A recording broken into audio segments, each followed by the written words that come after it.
اعوذ باللہ من الشیطان الرجیم بسم اللہ الرحمن الرحیم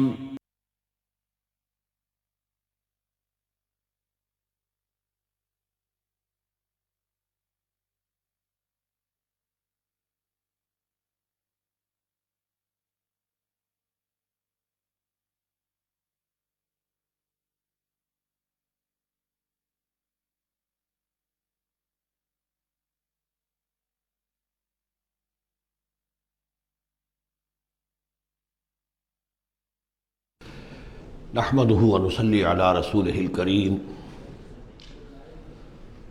اما بعد فقد قال الله تبارك وتعالى كما ورد في سورة الأحقاف اعوذ بالله من الشيطان الرجيم بسم الله الرحمن الرحيم وإذا حشر الناس كانوا لهم أعداء وكانوا بعبادتهم كافرين صدق الله العظيم۔ ذکر ہو رہا تھا اس سورہ مبارکہ کی پچھلی آیات میں کہ ان سے بڑھ کر زیادہ گمراہ کون ہوگا جو اللہ کے سوا ایسی ہستیوں کو پکار رہے ہیں جو نہ ان کی دعا سنتے ہیں نہ دعاؤں کو قبول کر سکتے ہیں قیامت تک، بلکہ وہ ان کی دعاؤں سے غافل ہیں، انہیں معلوم ہی نہیں ہے۔ وَإِذَا حُشِرَ النَّاسُ جب لوگوں کو جمع کیا جائے گا كَانُوا لَهُمْ أَعْدَاءً وہ ان کے دشمن بن جائیں گے کہ تم نے ہمیں شرمسار کیا، ہماری شرمندگی کا تم سبب بن گئے، تم نے ہمیں اللہ کا مد مقابل بنا دیا۔ جیسے کہ حضور صلی اللہ علیہ وسلم نے ایک صحابی کو ٹوک دیا، وہ اپنے کسی گفتگو کے انداز میں، اور ظاہر بات ہے کہ ان کی نیت تو وہ نہیں تھی کہ حضور کو اللہ کے برابر کر دیں، لیکن الفاظ ایسے ان کی زبان سے نکلے ما شاء اللہ و ما شئت، جو اللہ چاہے اور آپ چاہیں، اسی پر ٹوک دیا حضور نے، اجعلتنی للہ ندًا، کیا تم نے مجھے اللہ کا مد مقابل بنا دیا ہے؟ مشیت صرف اللہ کی ہے۔ تو یہ اولیاء اللہ، یہ فرشتے، یہ پیغمبر، اگر انہیں آپ نے اللہ کے برابر بنا دیا، ان کو پکار رہے ہیں، ان سے دعائیں کر رہے ہیں، تو یہ تو گویا کہ ان کے لیے شرمندگی کی بات ہوگی اللہ کے سامنے، تو وہ دشمن بنیں گے۔ وَإِذَا حُشِرَ النَّاسُ كَانُوا لَهُمْ أَعْدَاءً وَكَانُوا بِعِبَادَتِهِمْ كَافِرِينَ اور وہ تو ان کی عبادت کا انکار کریں گے۔ وَإِذَا تُتْلَىٰ عَلَيْهِمْ آيَاتُنَا بَيِّنَاتٍ اور جب انہیں سنائی جاتی ہیں پڑھ کر ہماری آیات بینات، قَالَ الَّذِينَ كَفَرُوا لِلْحَقِّ لَمَّا جَاءَهُمْ تو یہ کافر کہتے ہیں اس حق کے بارے میں جو ان کے پاس آیا ہے،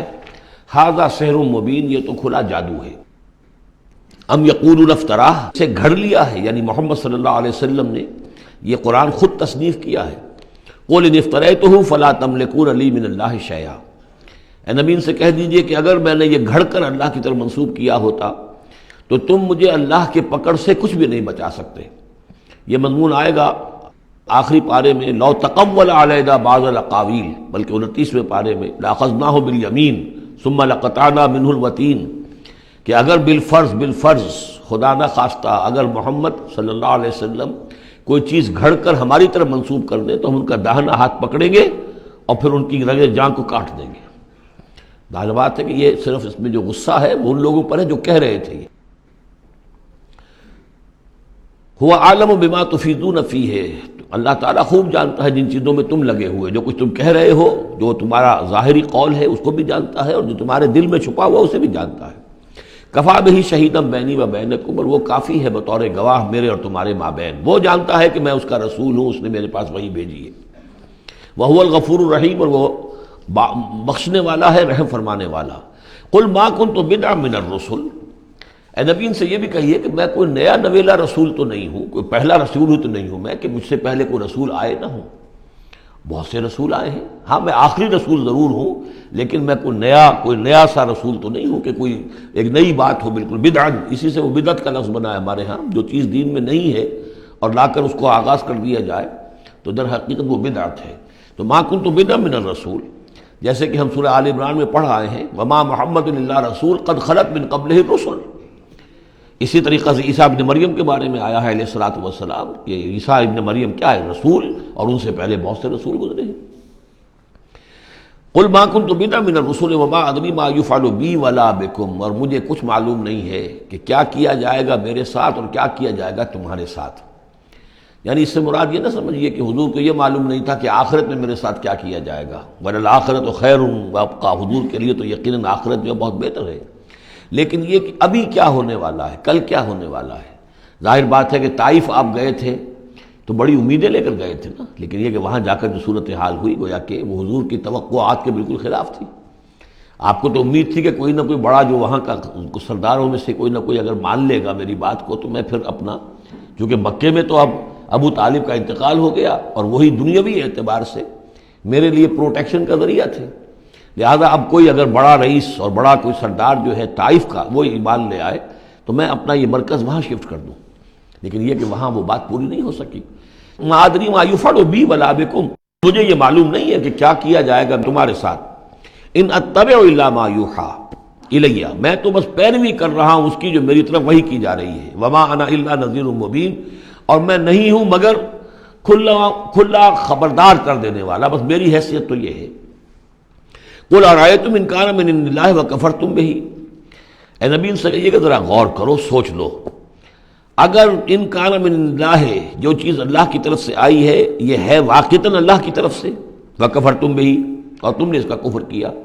اس کا نتیجہ کیا نکلے گا؟ یعنی یہ کہ تم سوچو، امکان تو ہے نا،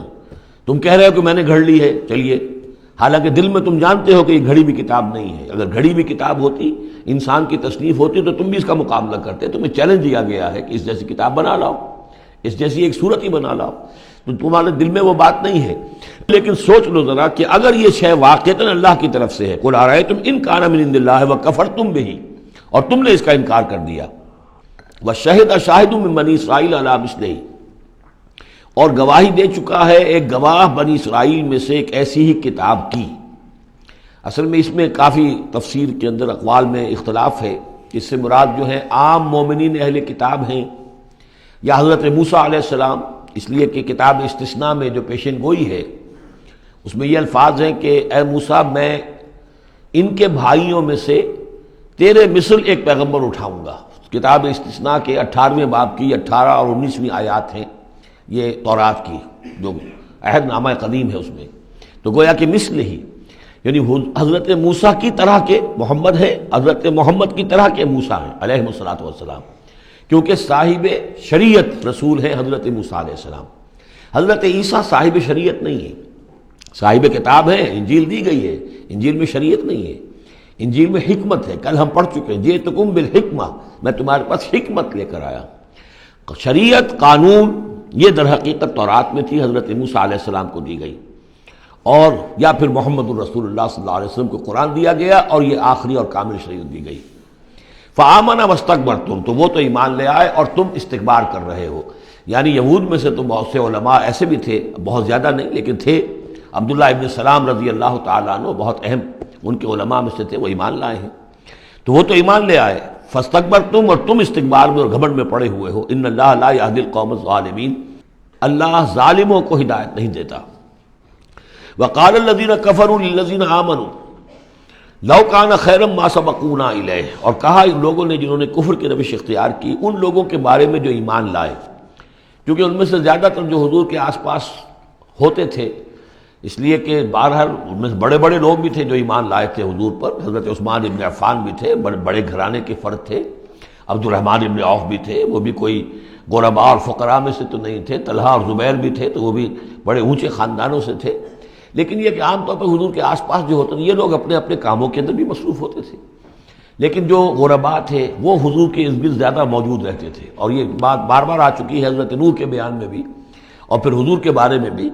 کہ اے محمد تمہارے گرد تو ہم بیٹھے ہوتے ہیں ہمارے کمی کاری لوگ، بڑے گھٹیا لوگ، ہمارے پس طبقات کے لوگ جو ہیں، کوئی غلام ہے ہمارا، کوئی اور یہاں پہ محنت مزدوری کرنے والا ہے، تو ہمارے شایان شان نہیں ہے کہ ہم آپ کے پاس آ کر بیٹھیں، یعنی ذرا ان کو اپنے سے دور کرو، جس پر کہ اللہ تعالیٰ نے کئی مرتبہ یہ فرمایا کہ اے نبی آپ ان کی بات پر نہ جائیے، اور کہیں ان اہل ایمان کو کہ جو صبح و شام اللہ کو پکارتے ہیں اور اللہ کی رضا جوئی میں لگے ہوئے ہیں، ان کو کہیں آپ اپنے سے دور نہ کر دیں، اگر ایسا آپ کریں گے تو یہ ظلم ہو جائے گا۔ لیکن بہرحال ان کا کہنا یہ تھا کہ اگر یہ لوگ جو ہیں، اگر واقعتاً یہ خیر ہوتا، لو کانا خیرن ما سبقونا، اگر یہ واقعتاً خیر ہوتا قرآن اور یہ دین، تو یہ لوگ جو ہیں یہ اس میں سبقت نہ کرتے ہم سے،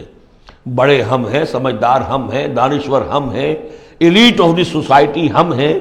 تو ہم نے تو پیش قدمی کی نہیں ہے، لیکن یہ لوگ پیش قدمی کر رہے ہیں، تو اس کا مطلب ہے کہ یہ بات بھی گھٹیا ہی ہے جو تم پیش کر رہے ہو، جس کو گھٹیا قسم کے لوگ قبول کر رہے ہیں۔ یہ طنز ہے اس میں چھپا ہوا۔ وقال الذين كفروا للذين آمنوا لو كان خيرا ما سبقونا وَإِذْ لَمْ يَهْتَدُوا بِهِ فَسَيَقُولُونَ هَذَا إِفْكٌ قَدِيمٌ، اور جب یہ اس قرآن کے ذریعے سے ہدایت نہیں پا رہے تو کہتے ہیں کہ یہ تو گھڑی ہوئی چیز ہے، افک ہے، پرانی شے ہے۔ وَمِن قَبْلِهِ كِتَابُ مُوسَىٰ إِمَامًا وَرَحْمَةً، حالانکہ اس سے پہلے موسیٰ کی کتاب موجود تھی اور اب بھی ہے، امامًا وَرَحْمَةً، وہ بھی رہنمائی کرنے والی ہے اور رحمت ہے۔ وَهَذَا كِتَابٌ مُصَدِّقٌ لِسَانًا عَرَبِيًّا، اور یہ کتاب نازل ہوئی ہے اس کی تصدیق کرتے ہوئے، یعنی تصدیق دونوں معنی میں، ایک تو کہ قرآن تصدیق کرتا ہے کہ تورات اللہ کی کتاب تھی، اللہ کی کتاب ہے، اگرچہ اس میں تحریف کر دی گئی ہے لیکن بہرحال اللہ کی کتاب تھی۔ انا انزلنا التوراۃ فیہا ھدی ونور، ہم نے تورات نازل کی تھی، اس میں ہدایت بھی تھی، نور بھی تھا۔ پھر انجیل کے بارے میں فیہ ھدی ونور، قرآن دونوں کی تصدیق کرتا ہے۔ دوسری یہ کہ تورات میں اور انجیل میں جو پیشین گوئیاں تھیں ان کا مصداق بن کر قرآن آیا ہے، تو قرآن مصدق ہے، لسانًا عربیًا، اور بڑی ہی عمدہ فصیح اور بلیغ عربی زبان میں ہے، لینذر الذین، تاکہ خبردار کر دیں ان لوگوں کو ظلموا، جنہوں نے کہ کفر کی روش اختیار کی، خبردار کر دینے کی ذمہ داری ہے، اور اسی لیے یہ جو آسان زبان میں ہم نے اس کو اتارا ہے تاکہ ہر شخص تک یہ بات پہنچ جائے۔ وبشریٰ للمحسنین، اور جو ایمان اور اسلام اور احسان کی روش اختیار کریں ان کے لیے یہ بشارت بن جائے۔ ان الذین قالوا ربنا اللہ ثم استقاموا فلا خوف علیہم ولا هم یحزنون، یقیناً وہ لوگ، یہ وہی الفاظ آ گئے جو سورہ حمیم سجدہ میں آئے تھے، جنہوں نے کہا ہمارا رب اللہ ہے پھر اس پر جم گئے، اور میں نے عرض کیا تھا، وہ پھر دوبارہ عرض کر رہا ہوں کہ استقامت میں قیامت مضمر ہے۔ جنہوں نے کہا ہمارا رب اللہ ہے پھر اس پر جم گئے، یعنی پھر راضی برضائے رب رہنا، اسی پر توکل کرنا، اسی کی رضا جوئی کو اپنی زندگی کا مقصد بنانا، پھر اس کی اطاعت کرنا، اس کے احکام کی پابندی کرنا، اور اس کے جملہ جو بھی اس نے ذمہ داریاں عائد کی ان کو پورا کرنے کے لیے تن من دھن لگا دینا، یہ سب استقامت میں شامل ہے۔ استقامت کے معنی کیا ہے؟ جیسے کہ میں نے آپ کو بتایا تھا کہ حضور سے ایک صاحب نے یہ پوچھا، بلکہ کہا، فرمائش کی کہ مجھے تو کوئی ایک بات ایسی بتا دیجئے جس سے میں پلے باندھ لوں، میں زیادہ لمبی چوڑی باتیں نہیں سمجھ سکتا۔ حضور نے فرمایا، قل آمنت باللہ ثم استقم، کہو کہ میں ایمان لایا اللہ پر، پھر جم جاؤ، ٹھک جائے تمہارا دل اس کے اوپر کہ واقعتاً پالن ہار وہی ہے، پروردگار وہی ہے، حاجت روا وہی ہے، مشکل کشا وہی ہے، اور وہ ہماری دعاؤں کا سننے والا وہی ہے۔ پھر یہ کہ اسی کے لیے انسان ہمتاً اپنے آپ کو وقف کر دے، ان صلاتی و نسکی و محیای و مماتی للہ رب العالمین۔ ان الذین قالوا ربنا اللہ ثم استقاموا فلا خوف علیہم ولا هم یحزنون، یہ استقامت والے جو ہیں یہ تو اولیاء اللہ ہو گئے نا۔ پھر جیسے کہ ہم نے سورہ یونس میں پڑھا تھا، الا ان اولیاء اللہ لا خوف علیہم ولا هم یحزنون الذین آمنوا وکانوا یتقون، جو ایمان لائے اور اس پر مستقیم ہو گئے، قائم ہو گئے، جازم ہو گئے، اور وہی تو اللہ کے ولی ہیں، وہی اللہ کے دوست ہیں، ان کے لیے نہ کوئی خوف ہے نہ وہ کسی حزن سے دوچار ہوں گے۔ اولئک اصحاب الجنت خالدین فیہا، وہ جنت والے لوگ ہیں، اس میں رہیں گے ہمیشہ ہمیش، جزاء بما کانوا یعملون، اور یہ جزا ہوگا ان کے اعمال کا۔ یہ بات کئی دفعہ میں نے واضح کی ہے کہ بندے کو یہ سمجھنا چاہیے، اور یہی بندے کہیں گے جنت میں داخل ہونے کے بعد بھی کہیں گے اللہ کے نیک بندے، کہ ہماری یہ طاقت نہیں تھی، صلاحیت نہیں تھی کہ ہم اپنے بل پر اور اپنے اعمال کے بل پر یہاں جنت میں داخل ہو سکتے، یہ اللہ کا فضل ہے۔ الحمدللہ الذی ہدانا لہذا وما کنا لنہتدی لولا ان ہدانا اللہ، کل شکر اس اللہ کا جس نے ہمیں یہاں داخل کیا اور ہمیں پہنچا دیا یہاں تک ہماری رہنمائی فرما دی، اور ہم ہرگز ہدایت نہ پا سکتے اگر اللہ ہی ہمیں ہدایت نہ دیتا۔ لیکن اللہ تعالیٰ بار بار کہتا ہے کہ ٹھیک ہے، لیکن یہ کہ تمہارے اعمال تھے، تم نے بھی محنت کی تھی، تم نے فیصلہ کیا تھا،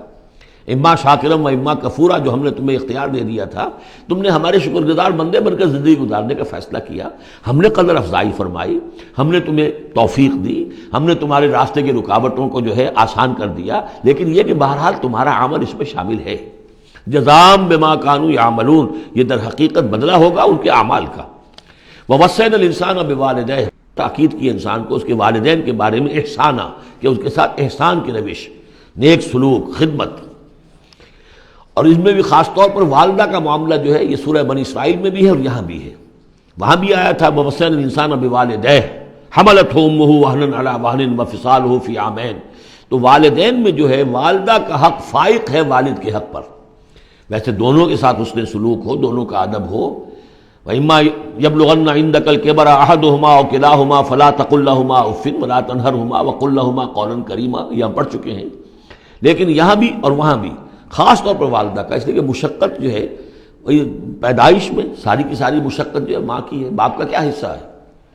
وہ تو ایک کوئی اس کی لذت کا لمحہ ہوتا ہے، وہ اس کے اندر اس نے وہ بوند ٹپکائی اور فارغ. اب وہ ساری مصیبت کون جھیل رہی ہے؟ وہ عورت جھیل رہی ہے، ماں جھیل رہی ہے. سارا پریگننسی کا دور جو ہے، اس میں ابتدائی دور جو ہے، اس میں اسے جی متلا رہا ہے، الٹیاں آ رہی ہیں، چیزوں سے نفرت ہو رہی ہے. پھر جب بوجھل ہو گئی ہے، جسم بوجھل ہو گیا ہے، بوجھ اٹھائے ہوئے ہے، پھر وضع حمل کی مشقتیں ہیں، وہ درد ذیل ہے، پھر اس کو دودھ پلانا ہے 2 سال تک، اس کے جو اس کو گند ہے اس کو صاف کرنا ہے، پوتڑے دھونے ہیں. یہ سارے کام کون کر رہا ہے؟ ماں کر رہی ہے. باپ کا تو اس میں حصہ ڈائریکٹ نہیں، انڈائریکٹ ہے کہ بہرحال وہ کمائی کرتا ہے، پرووائڈ کرتا ہے، یہ بات دوسری ہے. لیکن جو مشقت ماں کی ہے، اسی لیے حدیث میں آتا ہے کہ ایک صحابی نے حضور سے سوال کیا کہ میرے حسن سلوک کا سب سے اولین مستحق کون ہے؟ آپ نے فرمایا تمہاری والدہ. انہوں نے پوچھا پھر ان کے بعد کون؟ فرمایا پھر تمہاری والدہ. تیسری مرتبہ پھر کون؟ حضور پھر والدہ تمہاری. چوتھی مرتبہ جب اس نے پوچھا ان کے بعد کون، تو آپ نے فرمایا تمہارے والد. یعنی والدہ کا حق جو ہے وہ والد کے حق پر، یہ ہے اخلاقی حق. قانونی حق والد کا زیادہ ہے، اگر سیپریشن ہو جائے گی تو اولاد والد کی ہے، قانونی حق اس کا زیادہ ہے. لیکن اخلاقی حق، خدمت کا حق، اور جنت جس کے پاؤں تلے ہے وہ باپ نہیں ماں ہے.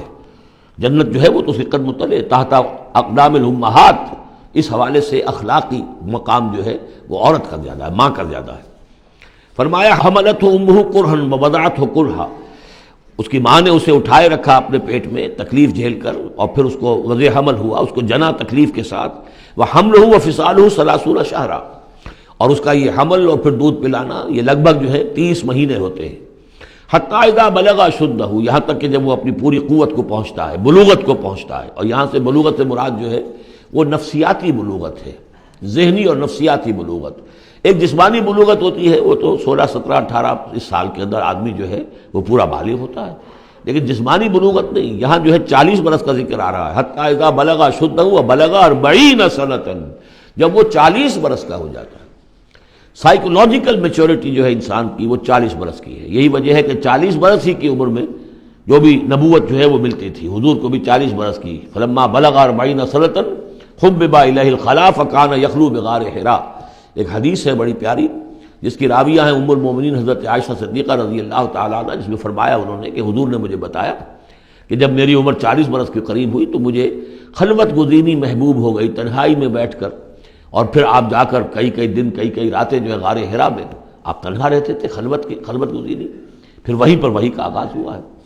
تو 40 برس کی عمر، اگرچہ استثناءات ہیں.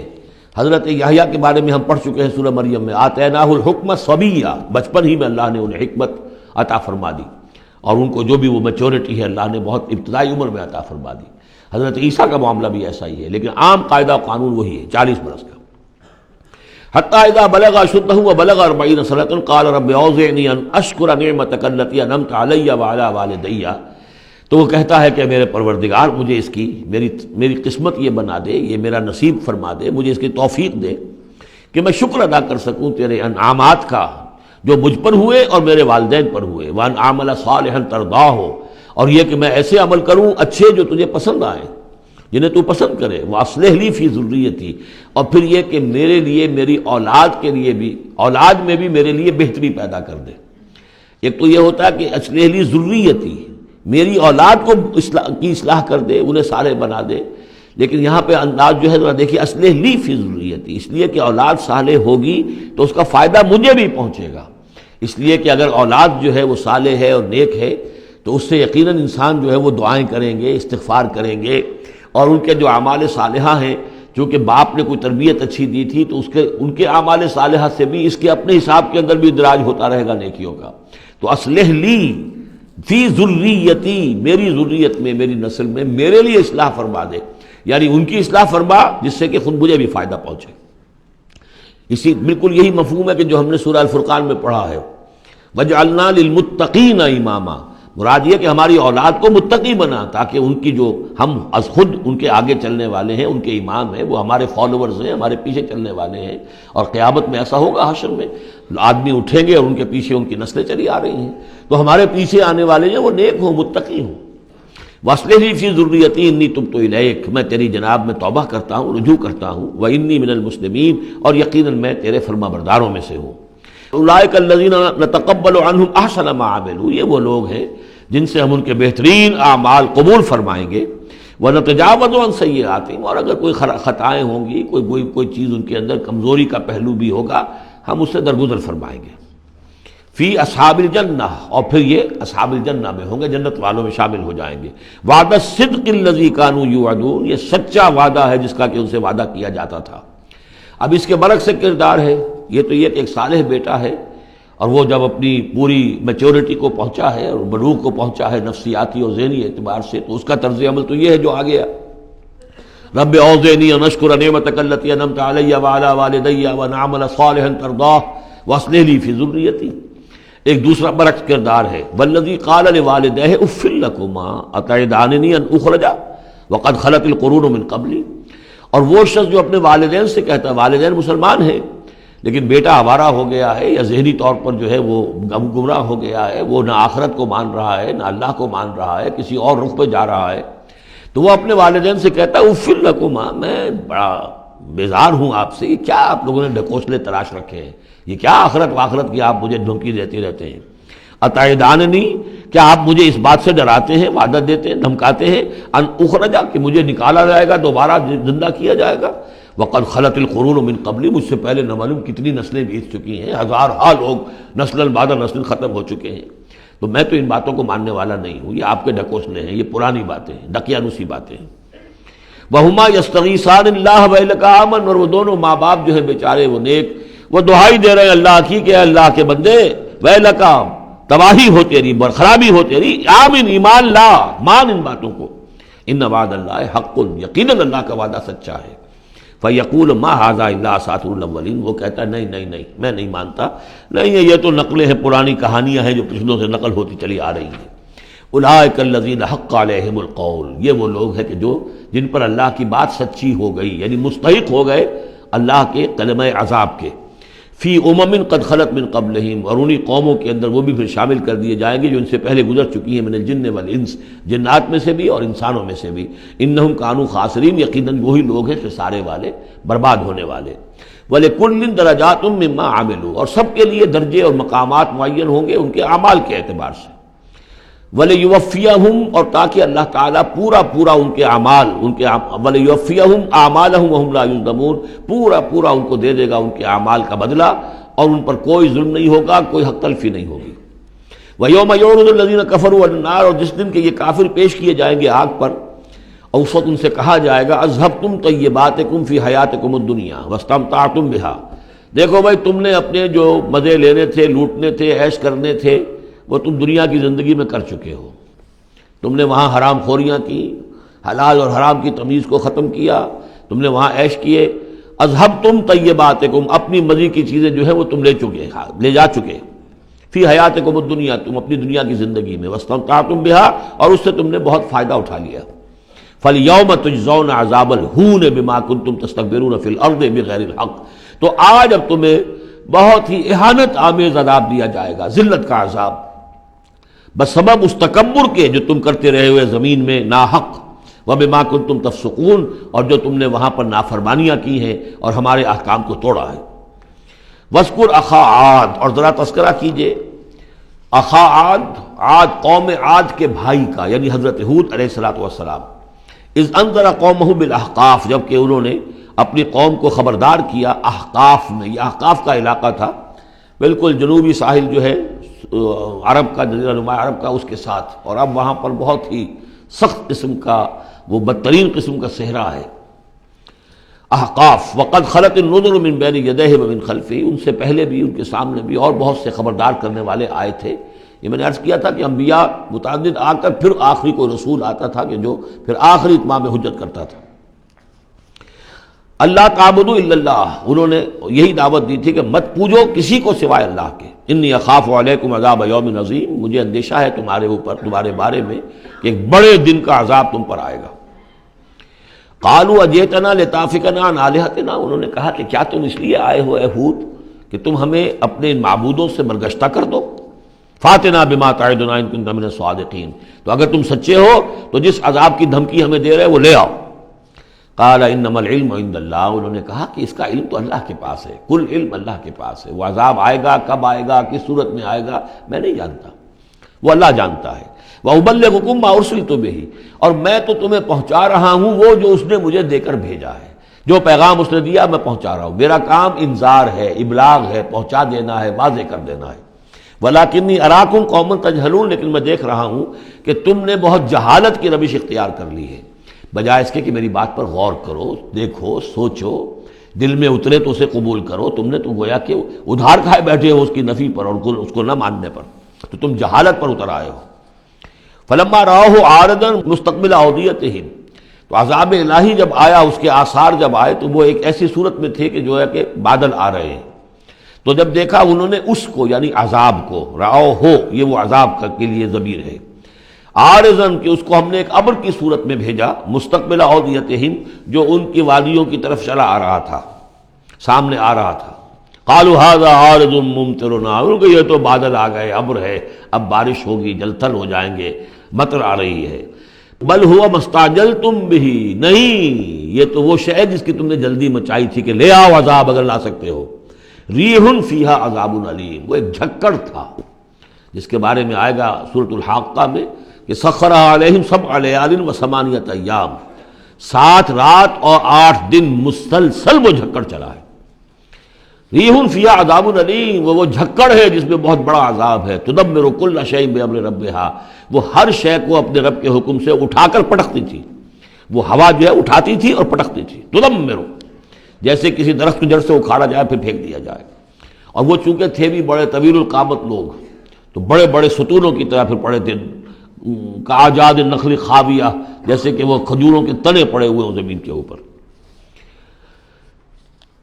تدبر کل شیء بامر ربھا فاصبحوا لا یری الا مساکنہم، پھر وہ ایسے ہو گئے کہ اب کچھ نظر نہیں آ رہا تھا سوائے ان کے مسکنوں کے، ان کے گھر نظر آ رہے ہیں، ان کی حویلیاں، ان کی بلڈنگیں،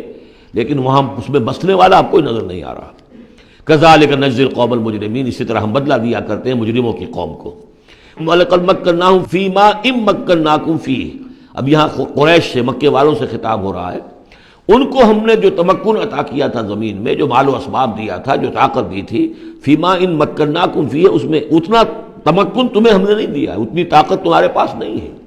ان کی تہذیب، جیسا کہ میں عرض کر چکا ہوں، وہ شداد کا جو شہر تھا، اب اس کے جو ہیں باقیات وہ نظر آ چکے ہیں سیٹلائٹس کے ذریعے سے کہ زمین کے نیچے جو ہے بہت گہرے وہ موجود ہیں، جو ان کے اوپر عذاب آیا اور اس کے اوپر، لیکن وہ دبے ہوئے موجود ہیں۔ اس کے بڑے بڑے جو ہیں ستون جو بنائے تھے انہوں نے، غالباً 30 بڑے بڑے ان کی فصیل کے ساتھ جو ہے پلرز ہیں جن کو گن لیا گیا ہے، اب وہ موجود ہیں۔ یہ ساری نشانیاں اب ایک ایک کر کے ظاہر ہوں گی۔ وَلَقَدْ مَكَّنَّاهُمْ فِي مَا إِن مَّكَّنَّاكُمْ فِيهِ، ہم نے وہ چیزیں انہیں دی تھی کہ جو اے قریش تمہیں نہیں دی، ہم نے ان کو، تمہیں وہ تمکن نہیں دیا۔ وَجَعَلْنَا لَهُمْ سَمْعًا وَأَبْصَارًا وَأَفْئِدَةً، ہم نے ان کے لیے بھی، ہم نے انہیں سماعت کان بھی دیے تھے، وَأَبْصَارًا آنکھیں بھی دی تھی، افئدہ بھی دیے تھے، دل اور عقل بھی دی تھی۔ فما اغنی عنہم سمعہم ولا ابصارہم ولا افئدتہم من شیء، تو کچھ کام نہیں آئے ان کے، نہ تو ان کی سماعت، ان کی بصارت، نہ ان کے دل یا عقلیں،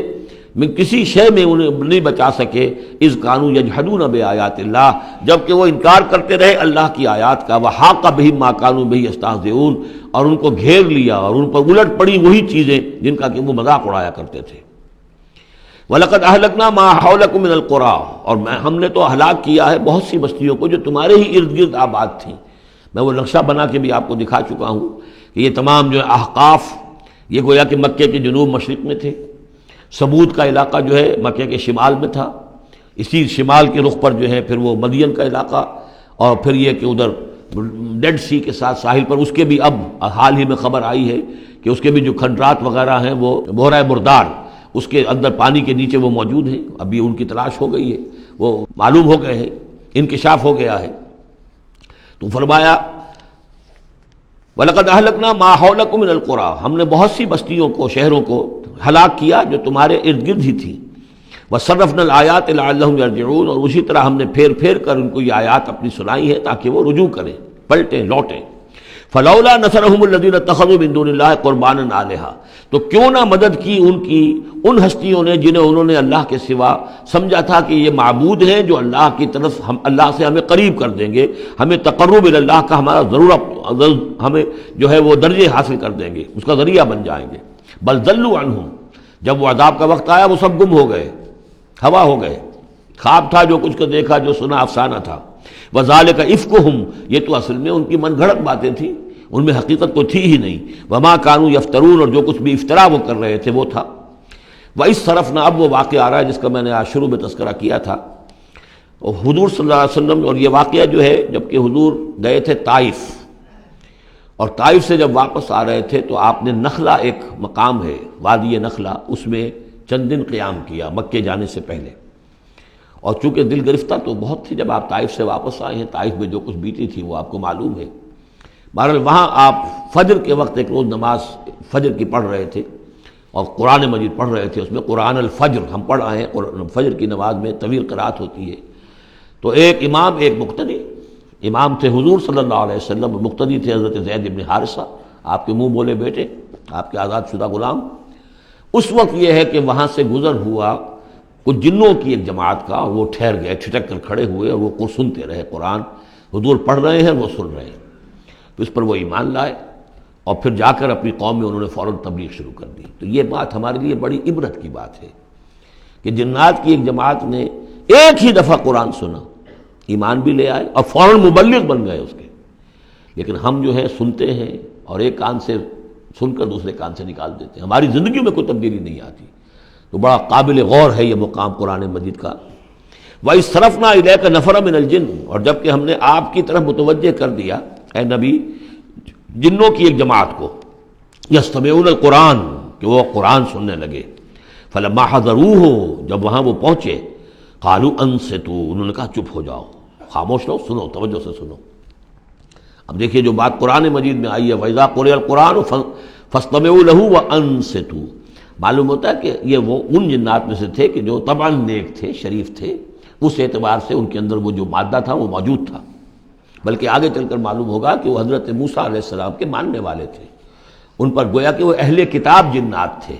تو انہوں نے جب سنا تو بڑی توجہ کے ساتھ جو ہے وہ سننے لگے اور کہا خاموش ہو جاؤ، سنو توجہ سے. فلما قضی، تو جب وہ آپ کی قرات ختم ہو گئی، وَلَّوْا إِلَىٰ قَوْمِهِمْ مُنذِرِينَ، تو فوراً اپنی قوم کی طرف پلٹے انہیں خبردار کرنے کے لیے. اور کیا کہا انہوں نے؟ قالوا یا قومنا انا سمعنا کتابا انزل من بعد موسیٰ، معلوم ہوا موسیٰ کے ماننے والے تھے. اے ہماری قوم کے لوگوں، ہم نے کتاب سنی ہے جو نازل ہوئی ہے اب موسیٰ کے بعد. کتاب جو نازل ہوئی ہے موسیٰ کے بعد وہ قرآن ہی ہے. اگرچہ ہم مانن کہہ دیتے ہیں عرفاً، وہ انجیل کو بھی کتاب، لیکن کتاب کا لفظ میں نے بارہا آپ کو بتایا ہے کہ شریعت کے لیے آتا ہے. کتاب قوانین کے لیے آتا ہے. کتب علیکم کتب علیکم کتب علیکم، نماز بھی ہے کتابا موقوتا، عدت کے لیے آیا حتیٰ یبلغ الکتاب اجلہ. تو شریعت کے احکام کے لیے جو ہے وہ اصل میں یہ لفظ خاص ہے. تو تورات چونکہ شریعت کی حامل تھی اور قرآن پھر شریعت دوسری جو آئی ہے موسیٰ کی شریعت کے بعد وہ شریعت محمد ہی ہے صلی اللہ علیہ وسلم. ورنہ ظاہر بات ہے کہ ان کے علم میں ہوگا کہ حضرت عیسیٰ بھی آئے اور وہ ایک کتاب تو لائے، لیکن یہ کہ اس میں شریعت نہیں. قالوا یا قومنا انا سمعنا کتابا انزل من بعد موسیٰ مصدقا لما بین یدیہ، اور یہ تصدیق کرتے ہوئے آئی ہے اس کی جو اس کے سامنے موجود ہے، یعنی تورات. یہدی الی الحق، اور یہ رہنمائی کر رہی ہے حق کی طرف. وَإِلَىٰ طَرِیقٍ مُسْتَقِیم، اور ایسے راستے کی طرف جو بالکل سیدھا ہے. صراط مستقیم، صراط بھی راستہ، طریق بھی راستہ، سبیل بھی راستہ، سواء سبیل سیدھا راستہ، صراط مستقیم سیدھا راستہ، طریق مستقیم. یا قومنا اجیبوا داعی اللہ، اے ہماری قوم کے لوگوں، اللہ کی طرف پکارنے والے کی پکار پر لبیک کہو، مانو، ایمان لاؤ. وآمنوا بہ یغفر لکم من ذنوبکم، تو ان پر ایمان لاؤ تاکہ اللہ تعالیٰ جو ہے تمہارے گناہوں کو بخش دے. ویجرکم من عذاب علیم، اور تمہیں بچا دے عذاب علیم سے، دردناک عذاب سے. ومن لا یجب داعی اللہ فلیس بموجد فی الارض، اور جو نہیں لبیک کہتا اللہ کی طرف پکارنے والے کی پکار پر، تو وہ پھر فلیس بموجد، وہ اللہ تعالیٰ کو ہرا نہیں سکے گا، شکست نہیں دے سکے گا زمین میں، ولیس لہ من دونہ اولیاء، اور نہیں ہوں گے اس کے لیے کوئی ایسے اس کے رفیق اور اس کے پشت پناہ اور مددگار جو اسے اللہ کی پکڑ سے بچا سکیں۔ اولئک فی ضلال مبین، یہ لوگ تو گویا کہ کھلی گمراہی کے اندر ہوں گے۔ اب یہ بات جو ہے جیسا کہ میں نے اس کے قابل غور ہے ہمارے لیے۔ اب ظاہر بات ہے کہ داعی جب تک نبوت کا سلسلہ جاری تھا وہ اللہ کے نبی ہوتے تھے، اب حضور کے بعد اب داعی جو ہوں گے وہ امت میں سے ہوں گے، کوئی اٹھے گا اللہ کا بندہ، پھر دین کی دعوت دے گا، پھر قرآن کی طرف بلائے گا، پھر لوگوں سے کہے گا کہ آؤ چلو اس راستے پر چلو، اللہ کے دین کا راستہ یہ ہے، اقامت دین کی جد و جہد میں لگو، اس کے لیے اپنے تن بندھن لگاؤ، ان صلاتی و نسکی و محیای و مماتی للہ رب العالمین۔ اب نبی تو کوئی نہیں آئے گا سوائے ان کے جو دجال ہیں، جھوٹے نبی ہیں جنہوں نے دعوے کیے ہیں، وہ تو چھوڑ دیجیے ان کو، لیکن نبی نہیں آنے والا، نبوت کا دروازہ بند ہو چکا، لیکن دعوت اللہ کا دروازہ بند نہیں ہوا ہے، اس کا سلسلہ بند نہیں ہوا، بلکہ اب تو اس امت کے ذمے بحیثیت مجموعی کو ذمہ داری لگا دی گئی۔ وَكَذَلِكَ جَعَلْنَاكُمْ أُمَّةً وَسَطًا لِتَكُونُوا شُهَدَاءَ عَلَى النَّاسِ وَيَكُونَ الرَّسُولُ عَلَيْكُمْ شَهِيدًا، تمہارے ذمے ہے۔ كُنتُمْ خَيْرَ أُمَّةٍ أُخْرِجَتْ لِلنَّاسِ تَأْمُرُونَ بِالْمَعْرُوفِ وَتَنْهَوْنَ عَنِ الْمُنكَرِ وَتُؤْمِنُونَ بِاللَّهِ اولم يروا ان اللہ الذي خلق السماوات والارض ولم يعي بخلقهن، کیا انہوں نے دیکھا نہیں، غور نہیں کیا، وہ اللہ جس نے آسمانوں اور زمین کی تخلیق فرمائی اور وہ تھکا نہیں، ہارا نہیں اس سے، ان کی تخلیق سے، یعنی جیسے کہ سورہ قاف میں ہم پڑھیں گے افعینا بالخلق الاول، کیا ہم عاجز آ گئے ایک دفعہ بنانے کے بعد، ہماری ساری جو بھی کریٹو ایکٹیویٹی تھی اور کریٹو پوٹینشیل ہمارا ختم ہو گیا، ایگزاسٹ ہو گیا، ہم دوبارہ نہیں بنا سکتے تمہیں۔ تو لم یا بخلقہن، وہ عاجز نہیں آ گیا ان کی تخلیق سے، اب اس کی جو خلاقی کی قوت ہے وہ ختم نہیں ہو گئی ہے۔ بقادر علی ان یحیی الموتیٰ، تو کیا وہ قادر نہیں ہوگا اس پر کہ مردوں کو زندہ کر دے؟ بلا، کیوں نہیں، انہ علی کل شیء قدیر، یقیناً وہ ہر چیز پر قادر ہے۔ ویوم یعرض الذین کفروا علی النار، اور جس روز کے پیش کیے جائیں گے یہ کافر آگ پر، الیس ھذا بالحق، اس وقت سوال کیا جائے گا یہ ہے حق، یہ حقیقت ہے یا نہیں؟ تم ڈھکوسلا کہتے تھے، تم کہتے تھے کہ ایسی ہمیں دھونس دی جا رہی ہے، کوئی جہنم وغیرہ نہیں، کوئی حساب کتاب نہیں، کوئی جزا و سزا نہیں، کوئی باس بعد الموت نہیں، الیس ھذا بالحق، کیا یہ حقیقت نہیں ہے؟ قالوا بلا وربنا، وہ کہیں گے کیوں نہیں، ہمارے پروردگار تیری قسم یہ حق ہے۔ قال فذوقوا العذاب بما کنتم تکفرون، تو اللہ فرمائے گا اب چکھو اس عذاب کا مزہ اپنے اس کفر کی پاداش میں جو تم کرتے رہے ہو، فاصبر۔ اب آخری بات حضور سے، فاصبر کما صبر اولو العزم من الرسل، اے محمد صلی اللہ علیہ وسلم آپ بھی صبر کیجئے جیسے کہ ہمارے اولو العزم رسول آپ سے پہلے صبر کرتے رہے۔ یہ اولو العزم من الرسل عام طور پر خیال ہے کہ 5 ہیں، بعض حضرات 7 شمار کرتے ہیں، حضرت ہود حضرت صالح کو بھی شامل کرتے ہیں، لیکن 5 پر چونکہ اسی سلسلہ سور کی صورت ہے سورہ شورى جس میں 5 کا ذکر ہے۔ شرع لکم من الدین ما وصى به نوحا والذی اوحینا الیک وما وصینا به ابراہیم وموسیٰ وعیسیٰ، حضرت نوح، حضرت ابراہیم، حضرت موسیٰ، حضرت عیسیٰ اور حضرت محمد صلی اللہ علیہ وسلم علیہ الصلاۃ والسلام، یہ اولو العزم من الرسل ہیں۔ اور اس میں جو یوں سمجھیے کہ عزم اور صبر کا معاملہ جو ہے اس میں حضرت ایک اعتبار سے حضرت نوح سب سے آگے ہے، 950 برس تک جو ہے انہیں صبر کرنا پڑا، فلبث فیہم 1000 سنۃ الا 50 عاما۔ اور ایک ذاتی تکلیف اس میں حضرت ایوب علیہ الصلاۃ والسلام، ان کو جو کوفت ذاتی تکلیف، بیماری، نہایت ہی تکلیف دہ بیماری، تو اس میں ان کا صبر ایوب اس اعتبار سے مشہور ہے۔ فاصبر کما صبر اولو العزم من الرسل، صبر کیجئے جیسے کہ ہمارے اولو العزم پیغمبر صبر کرتے رہے، ولا تستعجل لهم، اور ان کے لیے جلدی نہ کیجئے۔ کیا مطلب؟ یہ خیال جو کبھی شاید حضور کے دل میں بھی آ جاتا ہو، لیکن یہ کہ دوسرے مسلمانوں کے دلوں میں آنا تو بالکل قرین قیاس ہے کہ اللہ تعالیٰ ان کو پکڑتا کیوں نہیں؟ یہ کس طریقے سے بلال کو کیسے مار رہا ہے یہ امیہ ابن خلف، اللہ تعالیٰ اس کا ہاتھ چھل کیوں نہیں کر دیتا؟ وہ تو علی کل شیء قدیر ہے،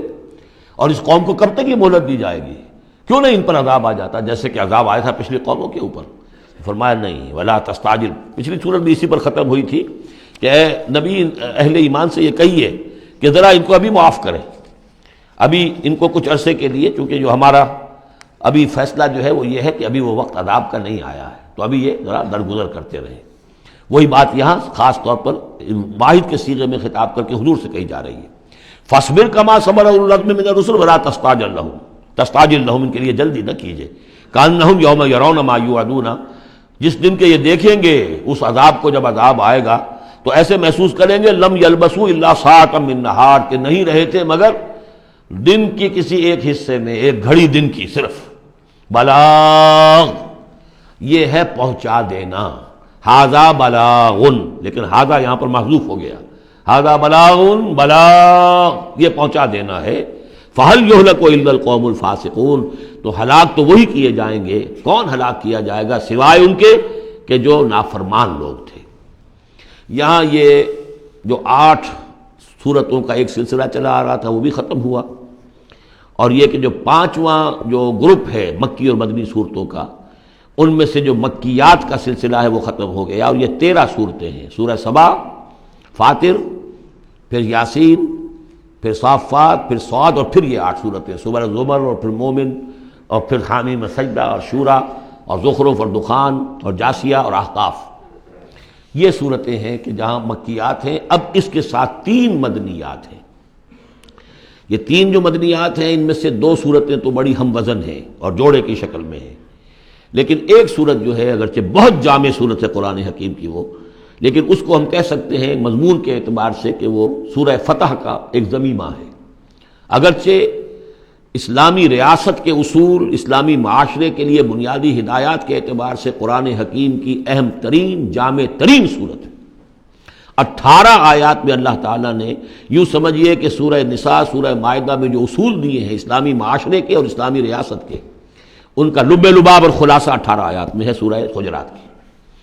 جہاں تک سورہ محمد صلی اللہ علیہ وسلم کا تعلق ہے، یہ بھی قرآن کی ان صورتوں میں سے ہے کہ جس کے 2 نام ہیں، اس کا نام سورہ قتال بھی ہے۔ زمانہ نزول جو ہے یہ غزوہ بدر سے متصلاً قبل نازل ہوئی ہے، یعنی سورہ بقرہ ہی کا ضمیمہ اس کو سمجھنا چاہیے۔ سورہ بقرہ ہے اکثر وہ آیات جو نازل ہوئی ہیں ہجرت کے بعد سے لے کر اور غزوہ بدر تک، ایک تو ان کا بڑا مجموعہ ہے جو 40 رکوعوں پر مشتمل ہے، وہ تو سورہ بقرہ ہے، لیکن اس کو علیحدہ رکھا گیا ہے، اگرچہ ہے اسی سلسلے کے اندر، اور اس کے علیحدہ رکھنے کا میں بیان کروں گا کہ سبب کیا ہے۔ تو گویا کہ اس کو ایک طرح سے سمجھیے کہ زمانہ نزول کے اعتبار سے یہ سورہ بقرہ کا ضمیمہ ہے، غزوہ بدر سے قبل نازل ہوئی۔ اور اس کا پس منظر کیا ہے کہ جب یہ حضور نے صلی اللہ علیہ وسلم اپنا اقدام کا عمل شروع کیا ہے، یعنی ایک تو 12 برس تک مکے میں تو حکم یہ تھا کہ ہاتھ بندھے رکھو، ہاتھ رکے رکھو، نو ریٹیلیشن، ریونج کا کیا سوال، انتقام تو بہت دور کی بات ہے، no raising of hands even in self defence, اپنے بچانے کے لیے بھی ہاتھ نہیں اٹھانے۔ اگر خباب بن الارت سے کہا گیا کہ اتارے کپڑوں، اتار دو، لیٹ جاؤ انگاروں کے اوپر، لیٹ جاؤ۔ حضرت یاسر کو اور حضرت سمیہ کو اور حضرت عمار کو جو کچھ بھی ایذائیں دے رہا تھا ابو جہل، کسی مسلمان کو اجازت نہیں تھی کہ جا کر اس کا ہاتھ پکڑے، نہیں۔ یہ مرحلہ تھا پیسو ریزسٹنس کا کہ جو تکلیف آئے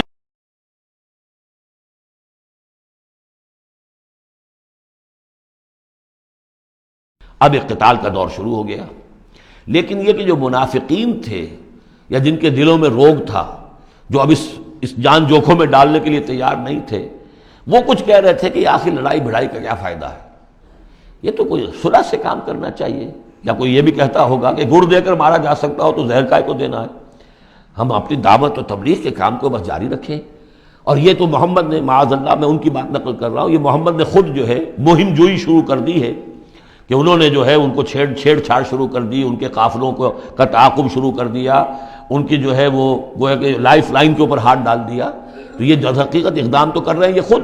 اور اس سے گویا کہ لڑائی بھڑائی کا سلسلہ شروع ہو جائے گا۔ تو ان کے دلوں میں تو تھا روگ نفاق کا کہ وہ چاہتے نہیں تھے کہ ہمارے ایمان کا یہ امتحان ہو جائے کہ ہم سے کہا جائے کہ نکلو اللہ کی راہ میں جان ہتھیلی پر رکھ کر، لیکن وہ جو اس کی آڑ لے رہے تھے وہ کہہ رہے تھے کہ یہ لڑائی بھڑائی اور یہ جو ہے فساد، بلکہ صلح جوئی کے ساتھ معاملہ کرو۔ اور نوٹ کر لیجیے سورہ بقرہ کے دوسرے رکوع میں آیا تھا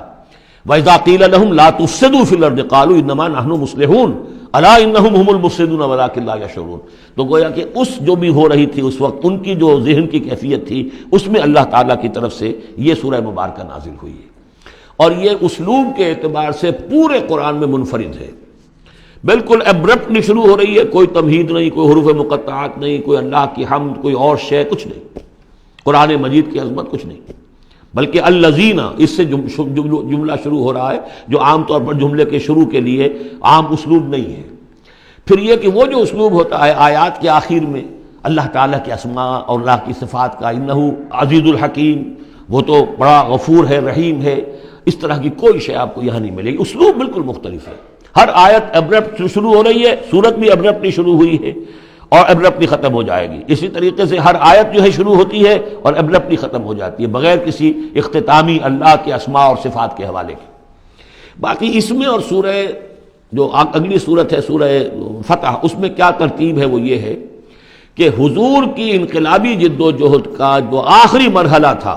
یعنی قتال، آرم کانفلکٹ، اس سے متصلاً قبل یہ سورہ محمد نازل ہو رہی ہے، اور اس کا جو اختتام ہو رہا تھا اور اللہ تعالیٰ کی طرف سے جو فتح آئی ہے اس کی تمہید ہے سورہ حدیبیہ، انا فتحنا لک فتحا مبینا۔ تو گویا کہ یہ دونوں اینڈ ہیں اس کے، جو آخری مرحلہ تھا انقلاب محمدی صلی اللہ علیہ وسلم کی جد و جہد کا، اس میں جو عام کانفلکٹ شروع ہو رہا ہے غزوہ بدر سے، اس سے قبل یہ صورت نازل ہوئی، اور جب آخری فتح ہونے والی ہے اور وہ فتح مکہ کی ہوگی، لیکن اس سے قبل جو اللہ نے تمہیدی فتح دی ہے وہ فتح ہے انا فتحنا لک فتحا مبینا، وہ صلح حدیبیہ جس کا ذکر جو ہے وہ سورہ فتح کے اندر ہے۔ یہ ربط ہے ان میں۔ بسم اللہ الرحمن الرحیم۔ الذین کفروا وصدوا عن سبیل اللہ اضل اعمالہم، جن لوگوں نے کفر کیا اور اللہ کے راستے سے روکا اور خود بھی رکے، صدا یا سدو میں عرض کر چکا ہوں بار بار، رکنا بھی روکنا بھی، یہ فعل لازم بھی ہے، فعل متعدی بھی ہے۔ جنہوں نے کفر کیا خود بھی رکے اور دوسروں کو بھی روکا اللہ کے راستے سے، اللہ نے ان کی ساری جد و جہد کو ضائع کر دیا، اضل اعمالہم۔ ان کی ساری کوشش جو تھی اللہ کے دین کے راستے کو روکنے کی، حضور کی دعوت کو کے راستے کو روکنے کی، سب جا چکی، ضائع ہو چکی، اکارت ہو چکی۔ اور اب یہ قافلہ جو ہے دعوت محمدی کا صلی اللہ علیہ وسلم اور انقلاب نبوی کا، یہ اپنے منزل کی طرف بڑھے گا، وہ آخری درجے میں اب شامل ہونے والا ہے۔ والذین آمنوا وعملوا الصالحات وآمنوا بما نزل علی محمد وهو الحق من ربهم کفر عنہم سیئاتہم واصلح بالہم۔ اور اس کے برعکس جو لوگ ایمان لائے، جنہوں نے نیک عمل کیے، اور جو ایمان لائے اس شے پر جو نازل کی گئی ہے محمد پر صلی اللہ علیہ وسلم، وهو الحق، اور وہ حق ہے، من ربهم، ان کے رب کی طرف سے، کفر عنہم سیئاتہم، اللہ نے دور کر دیے، معاف کر دیے ان سے ان کی خطائیں، ان کی غلطیاں، واصلح بالہم، اور ان کے حال کو، ان کی کیفیت کو سنوار دیا، بنا دیا، ان کی سیرتیں، ان کے کردار۔ اب دیکھ لو یہ جو صحابہ کی جماعت جو ہے، ان کی سیرتیں دیکھو، ان کی شخصیتیں دیکھو، اللہ تعالیٰ نے ان کو نکھار کر ان بھٹیوں میں سے گزار کر کے جو مکے میں تھیں، جن میں سے کہ آزمائشوں کی بھٹیوں میں سے نکل کر آئے ہیں، تو کندن ہو چکے ہیں، خالص زر خالص۔ ذالک بان الذین کفروا اتبعوا الباطل، یہ اس لیے کہ جن لوگوں نے کفر کیا انہوں نے باطل کی پیروی کی،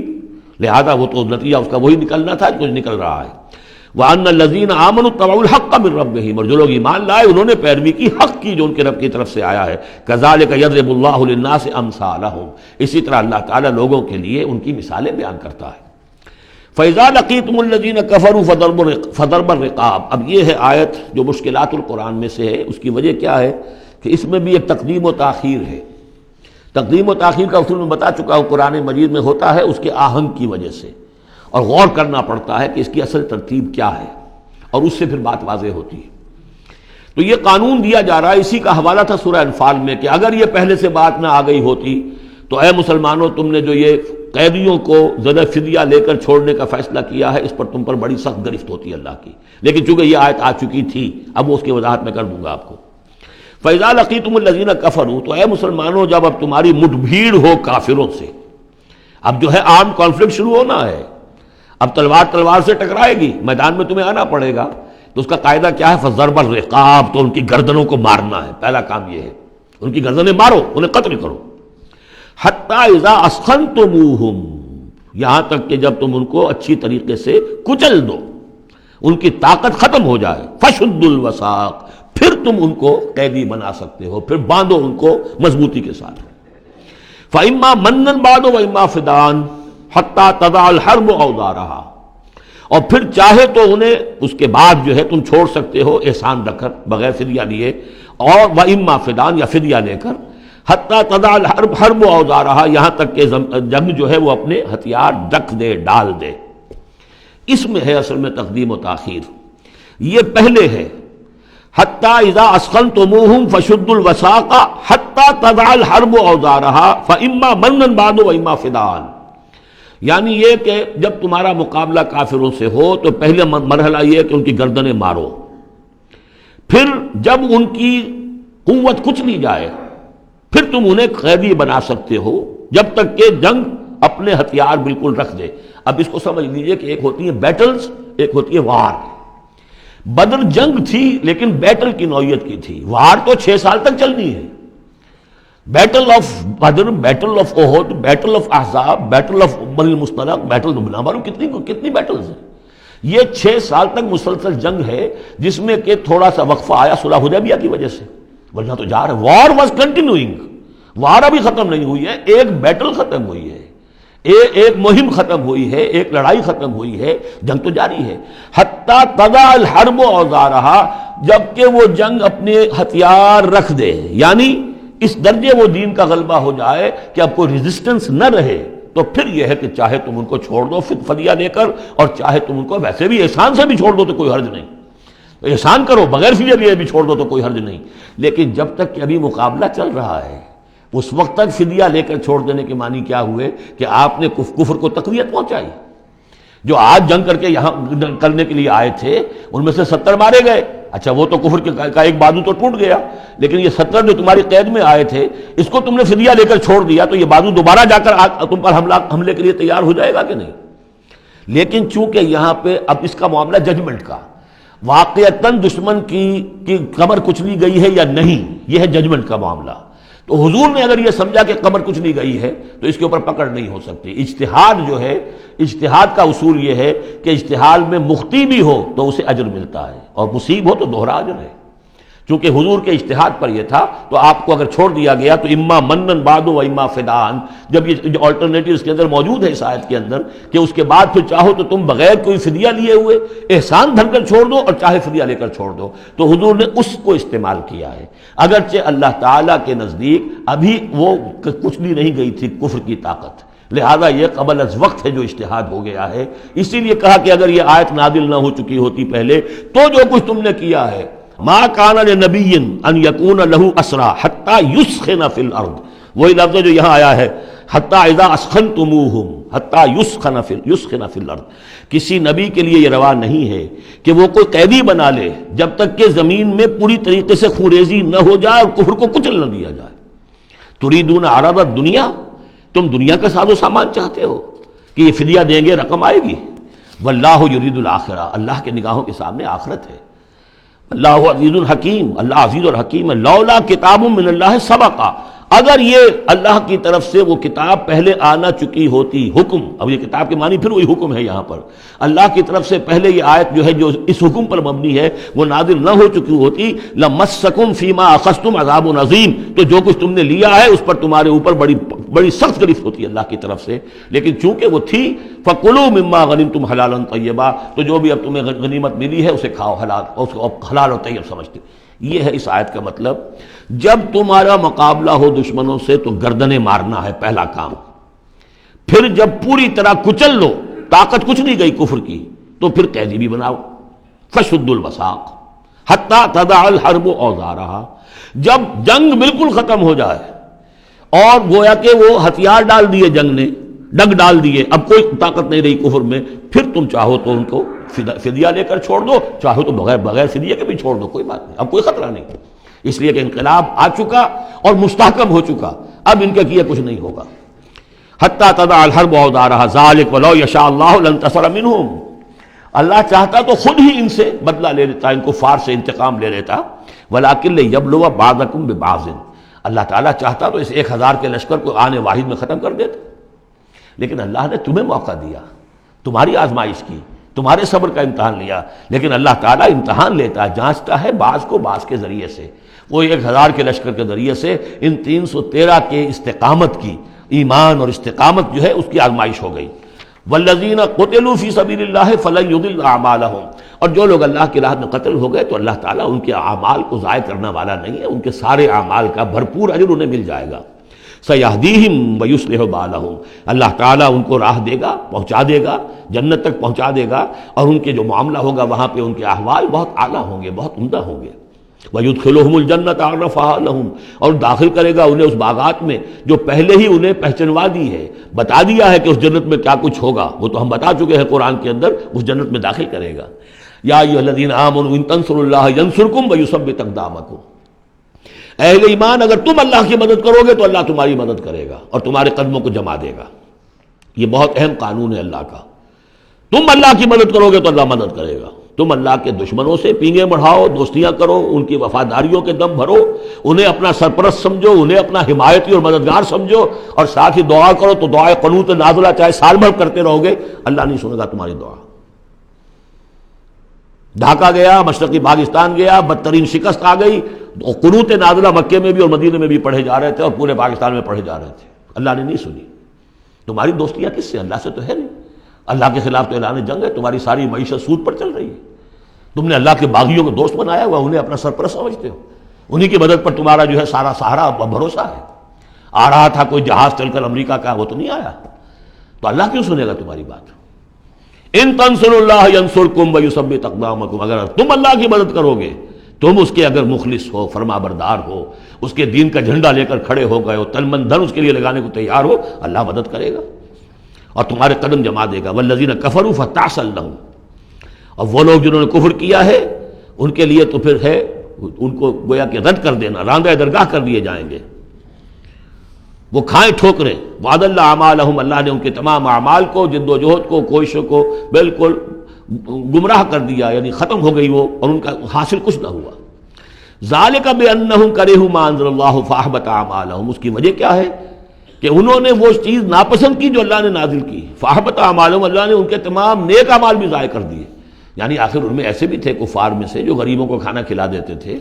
جو حاجیوں کی خدمت کرتے تھے اور سمجھتے تھے بڑی نیکی کا کام ہم کر رہے ہیں۔ یہ سورہ توبہ میں ہم پڑھ آئے ہیں، اجعلتم سقایۃ الحاج وعمارۃ المسجد الحرام، ان چیزوں کو تم نے بہت بڑی نیکیاں سمجھ رکھا ہے، لیکن یہ کہ اگر تم نے اللہ کے نازل کیے ہوئے قرآن کو ناپسند کیا ہے تو اللہ نے تمہاری ساری اعمال جو ہے حبط کر دیے۔